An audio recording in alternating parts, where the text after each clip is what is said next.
के ऊपर हमला कर दिया, एटलीस्ट आर्थिक इकोनॉमिक हमला कर दिया है। पिछले हफ्ते भारत की एक शिप पे अटैक किया गया था। अब खबर आई है कि उसने इंडिया बाउंड शिप आ रही थी, उसके ऊपर अटैक किया, उसको सीज कर लिया गया है। और ये शिप जो इंडिया के लिए आ रही थी, आपको पता है स्ट्रेट ऑफ हॉर्मुज से आ रही थी, तो अखबार में आ चुका है India bound ship attack and seized.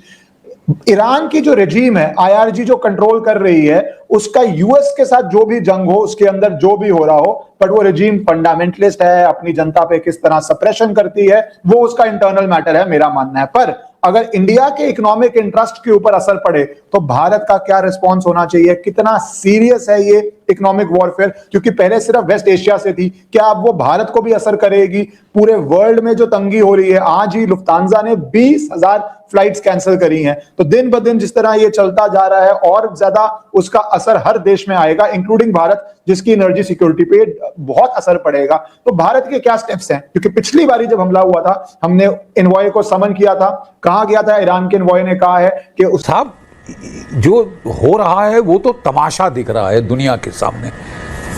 जैसे ही मुल्ला मुनीर, जिसको उसने छोड़ रखा था ईरान के ऊपर अपने पेट पूडल को कि इसको लाओ, टॉक टेबल पे लाओ, और जैसे ही सीज फायर लेबनान में हुआ, ईरान ने कहा ठीक है हम टॉक्स के लिए तैयार हैं, हम स्ट्रेट ऑफ हॉर्मुज खोल रहे हैं। मुल्ला मुनीर ने इन्फॉर्म किया, मेरे आका जहांपना, घुटनों पे ला दिया आपने ईरान को, माई बाप घुटनों पे ला दिया, रो रहे हैं सर, रो रहे हैं, मैंने कराया है। डोनाल्ड ट्रंप तो साहब पगला गए, ट्वीट पे ट्वीट, वॉर डांस भंगड़ा शुरू कर दिया कि हाँ देखो ईरान को मैं घुटनों पे ले आया हूं, ईरान स्ट्रेट ऑफ हॉर्मुज खोल रहा है। हो गई, मुंह से झाग निकल गई ईरान की, लेकिन मैं ये जो ब्लॉकेड है ये नहीं खोलूंगा। ये जो पैसा देने की बात भूल जाओ ईरान, तुम्हारा जितना पैसा 8.3 अरब डॉलर हमने खसोटा हुआ है, एक ने आप पैसा नहीं देंगे जब तक साइन नहीं करोगे सरेंडर डॉटेड लाइन पे। सर, सरेंडर के लिए पहले आपको युद्ध जीतना होता है। आप एक छोटा सा डिटेल भूल गए कि आप युद्ध में हरा नहीं पाए हैं ईरान को। हरा तो क्या पाए, ब्लडी स्टेलमेट करा दिया है, जिससे दुनिया की इकोनॉमिक तबाही हो रही है। क्योंकि ईरान ने साहब, आपको उम्मीद थी 48 दिन में खलास कर दोगे, उसने पकड़ लिया दुनिया की जगलर स्ट्रेट ऑफ हॉर्मुज। पहले तो आपने बोला खोलो, आपकी फौज ने बोल दिया साहब खोल नहीं सकते, ग्राउंड ट्रूप्स लगाने पड़ेंगे, मारे जाएंगे। फिर आपको चतुर ख्याल आया, नेवी में किसी ने ख्याल दिया, अच्छा साहब तो हम भी ब्लॉकेड नहीं हटा सकते, तो हम भी ब्लॉकेड करेंगे। तो दो लोग मिलके अब ब्लॉकेड कर रहे, हो गई दुनिया की खलासी। दो लोग दुनिया के यहाँ बैठ के स्ट्रेट ऑफ हॉर्मुज को ब्लॉकेड कर रहे। एक दिन जिसके ब्लॉकेड से दुनिया की इकोनॉमिक तबाही, दुनिया के तबूत में आखिरी कील डले जा रहा है। जैसे ही IMF न्यूज पर मैं हूं आपके साथ रोहित। स्ट्रेट ऑफ हॉर्मुज पर एक बार फिर से अंधाधुंध फायरिंग हुई है और इस फायरिंग में 3 जहाजों को निशाना बनाया गया है। एक जहाज भारत का भी बताया जा रहा है जो गुजरात आ रहा था। इसके अलावा लाइबेरिया और पनामा के झंडे वाले जहाजों को भी स्ट्रेट ऑफ हॉर्मुज पर आईआरजीसी ने निशाना बनाया है। ट्रंप सीज फायर को एक तरफा लगातार बढ़ा रहे हैं, लेकिन इस बीच यूएस की नाकाबंदी भी स्ट्रेट ऑफ हॉर्मुज पर है और ऐसे में आईआरजीसी भी अंधाधुंध फायरिंग कर रही है, जो जहाज वहां से गुजरने की कोशिश कर रहे हैं। अब इस पूरे मामले पर विस्तार से चर्चा करेंगे। मेरे साथ इस वक्त वरिष्ठ पत्रकार पंकज प्रसून हैं। पंकज जी, कुछ दिन पहले भारत के जहाज पर फायरिंग हुई थी और आज एक बार फिर से 3 जहाज पर फायरिंग, जिसमें से एक भारत का बताया जा रहा है जो गुजरात आ रहा था। स्काई न्यूज फॉक्स की रिपोर्ट कहती है कि 3 जहाज पर फायरिंग हुई। भारत वाला जो जहाज है उसे वापस ईरानियन वाटर में ले जाया जा रहा है। उन लोगों ने चारों तरफ से घेर लिया है, ले जा रहे हैं। बड़ा फिल्मी टाइप का चल रहा है। मैं आपको बताता हूं कैसे। डोनाल्ड ट्रंप पहला दिन कहते हैं कि इतना बम मारेंगे कि स्टोन एज में पहुंच जाओगे। ईरान कहता है जा रहे, तुम्हारा कोई वैल्यू है। फिर कहते हैं कि हम बहुत बड़ी तैयारी कर रहे हैं, ईरानियन सिविलाइजेशन को मिटा देंगे। ईरान कहता है जा रहे, तुम्हारा कोई वैल्यू है। फिर कहते हैं कि हमारा डेलीगेशन पाकिस्तान जा रहा है बातचीत करने, अगर बातचीत नहीं किया तो बहुत गंभीर परिणाम भुगतने होंगे। ईरान कहते हैं जा रहे, हम थोड़ी ना जाएंगे पाकिस्तान। पाकिस्तान आ गए, फिर ईरान नहीं आया। ईरान ने फायरिंग शुरू कर दी स्ट्रेट ऑफ हॉर्मुज में जहाजों को, कहा कंप्लीट ब्लॉकेड। और अंत में ट्रंप कहते हैं कि पाकिस्तान के रिक्वेस्ट पर मैं सीज फायर बढ़ा रहा हूं। तो बोल तो ऐसे जैसे पाकिस्तान से लड़ रहे हैं कि पाकिस्तान के रिक्वेस्ट पे। कुल मिलाकर डोनाल्ड ट्रंप लड़ना ही नहीं चाह रहे हैं। आप देखिएगा उसकी इच्छा ही नहीं है लड़ने की, और यह बात ईरान समझ गया और ईरान इसलिए चुपचाप खामोश है। इसका कोई बात का वैल्यू ही नहीं दे रहा है। तुम जो भी धमकी दो, और हालत यह हो गई है कि डोनाल्ड ट्रंप धमकीबाज धमकी पर हो गए हैं। एक ट्रूथ लिखते हैं, उस पर कोई रिएक्शन नहीं आता तो दूसरा ट्रूथ लिखते हैं। वो ट्रूथ उनका सोशल मीडिया का नाम है, वो सच्चाई मत समझिएगा। और वो सुबह दोपहर शाम सिर्फ ट्रूथ पे लिख रहा है, कोई उसके बाद का वैल्यू दे ही नहीं रहा है। ईरान को जो करना वो कर रहा है। ईरान कह रहा है कि आ ना मार बम, उसके बाद बताते हैं। किसके रिक्वेस्ट पर काहे सीज फायर बढ़ाया? हम बोले थे बढ़ाने के लिए, आजा भिड़ जा। तो कह रहे हैं कि शहबाज शरीफ। हकीकत यह है कि डोनाल्ड ट्रंप निकले कैसे इस युद्ध से, कोई रास्ता ही नहीं सूझ रहा, और ईरान रास्ता दे भी नहीं रहा है। ईरान की सिर्फ 3 मांगे हैं कि जितना बम बरसाए हो सबका मुआवजा दो, दूसरा वादा यह करो कि आइंदा कभी हम पे बम नहीं मारोगे, और तीसरा कि हमारे बड़े नेताओं को तो मारा है, वादा करना होगा कि हम जो यूरेनियम इनरिचमेंट कर रहे थे वो करते रहेंगे। अब ये तीनों कैसे मान लेगा तो फंस जाएगा।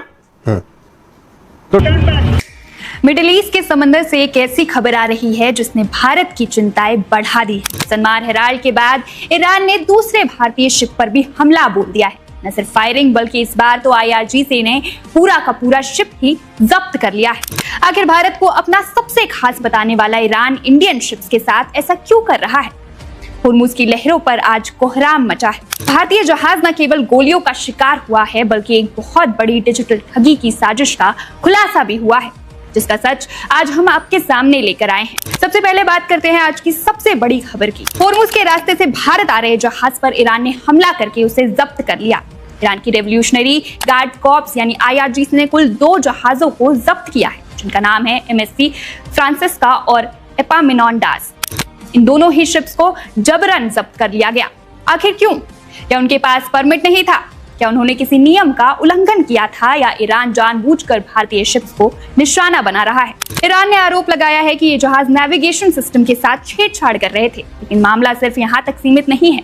उनमें से एक जहाज गुजरात आ रहा एक मालवाहक जहाज था। ईरान ने दोनों जहाजों पर नेविगेशन सिस्टम में हेरफेर करने और होर्मुज में सुरक्षा को खतरे में डालने का आरोप लगाया। थोड़ा पीछे जाए तो शनिवार 18 अप्रैल को भारत का झंडा लगे 2 जहाजों जग अर्नब और सनमार हेराल्ड पर भी भयंकर गोलीबारी हुई थी। जग अर्नब सऊदी अरब जा रहा था और सनमार हेराल्ड इराक से भारत के लिए कच्चा तेल लेकर आ रहा था। लेकिन इस पूरी कहानी का सबसे चौंकाने वाला मोड़ सनमार हेराल्ड के कप्तान का वो रेडियो संदेश है जिसने सबको सन्न कर दिया। जैसे आप देख सकते हैं जहां बाकायदा तौर पर जो ईरान की जो नेवी है उन्होंने 3 पहले ये कहा जा रहा था कि 3 जहाज जो है उनको कब्जे में लिया है। फायरिंग हुई है बाकायदा तौर पर, जंग का मैदान बदल गया है। जंग का मैदान अब स्ट्रेट ऑफ हॉर्मुज हो गया। ये देखिए आप, ये ईरान नेवी के ये कमांडोज हैं जो किस तरह से जहाज पर चढ़ रहे हैं और उन्होंने 2 जहाजों को अपने कब्जे में ले लिया है। भारत के लिए क्यों कंसर्न की बात है? इनमें से एक जहाज आ रहा था गुजरात, और गुजरात वो जहाज आ रहा था जिसको ईरान ने अपने कब्जे में ले लिया है। यानी कि अगर गुजरात आ रहा था तो ईरान के इसके थ्रू जो है वहां से सामान आ रहा था। और ये कहा जा रहा है कि IRGC जो नेवी है उसने ये दोनों वीडियोस रिलीज की हैं, फुटेज रिलीज की हैं, और उन्होंने बताया है, जिसमें आप तस्वीर देख सकते हैं कि MSC फ्रांसिस्का और एपामिनोडोआ, हो सकता है मैं गलत प्रोनाउंस कर रही हूँ, ये 2 जहाज जो है 2 कंटेनर शिप्स हैं जिनको स्ट्रेट ऑफ हॉर्मुज में ये दरअसल कब्जे में ले लिया गया है। तस्वीरें बहुत दिलचस्प हैं। ये तस्वीरें दिखा रही हैं कि अभी भी जो स्ट्रेट ऑफ हॉर्मुज है उस पर किस तरह से ईरान का कब्जा है। जंग का मैदान बदल गया है, जंग का मैदान अब स्ट्रेट ऑफ हॉर्मुज हो गया है। ये लगातार ये कहा गया कि ईरान से जो जहाज निकलने देंगे, जिनको नहीं चाहेंगे उनको नहीं निकलने देंगे, ये ईरान भी बता रहा है। क्योंकि ईरान की तरफ से ये कहा गया कि जो ये जहाज जो पास हो रहे थे इनको परमिशन नहीं थी, इन पर पहले फायरिंग की गई और फिर इसके बाद इनको रोका गया और फिर इन पर कब्जा कर लिया गया है। अथॉरिटीज को बता दिया ईरान में, और दोबारा ऐसा नहीं होगा, पर दोबारा ऐसा हो गया है। So what all is to India to do and what are India's interest, और इंडिया उनको कैसे सेफगार्ड कर रहा है, ये सब डिस्कस करने के लिए हमारे साथ जुड़ गए हैं लेफ्टिनेंट जनरल दुष्यंत सिंह जी। आप उनको भली भांति जानते हैं। फ्रॉम इडियट्स, यानी कि वो अपनी जो ईरानियन ट्रेडिशनल गवर्नमेंट है, प्रेसिडेंट हो गए, फॉरेन मिनिस्टर हो गए, पेजेक्सियान हो गया, अर्गाची हो गया, इन लोगों को उसने IRGC नेवी ने एक तरह से इडियट बुलाया है और उसने ये बोला कि unless the Mostafa gives us the clearance, हम किसी भी शिप को जाने नहीं देंगे। तो मुझे ऐसा लग रहा है कि IRGC has become rogue now, और रोग होने की वजह से दो इश्यूज आ रहे हैं।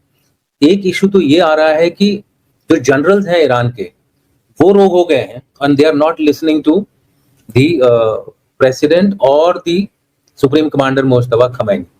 दूसरा ये है कि Mustafa Khamenei is exercising his will through IRGC elements, और IRGC एक पैरेलल स्ट्रक्चर है ईरान में, यानी कि हर जगह जहां पर आर्मी है उसका एक पैरेलली IRGC की भी एक यूनिट। अगर ईरान ने अनुमति नहीं दी थी तो कप्तान को हरी झंडी किसने दिखाई? यहीं से शुरू होता है इस कहानी का नया मोड़। समुद्री रिस्क मैनेजमेंट कंपनी मार्करिस ने एक बहुत बड़ी चेतावनी जारी की है। उनका कहना है कि होर्मुज में फंसे सैकड़ों जहाज एक डिजिटल जाल यानी फिशिंग स्कैम का शिकार हो रहे हैं। सुनने में ये फिल्मी लगता है, लेकिन कुछ ठग खुद को ईरानी अधिकारी बताकर इन जहाजों को फर्जी क्लियरेंस मैसेज भेज रहे हैं। बदले में क्या मांगा जा रहा है? कोई कैश नहीं, कोई सोना नहीं, बल्कि बिटकॉइन और USDT जैसे क्रिप्टो करेंसी। चलिए आपको समझाते हैं कि आखिर ये ठगी हो कैसे रही। स्कैमर्स शिपिंग कंपनियों को मैसेज भेजते हैं कि आपके दस्तावेजों की जांच हो गई है, अब इतनी क्रिप्टो फीस चुकाइए और सुरक्षित निकल जाएगी।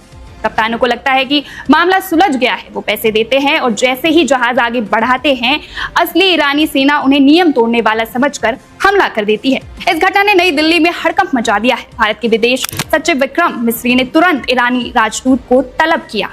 भारत ने दो टूक शब्दों में कहा कि हमारे नाविकों और जहाजों की सुरक्षा पर कोई समझौता नहीं होगा।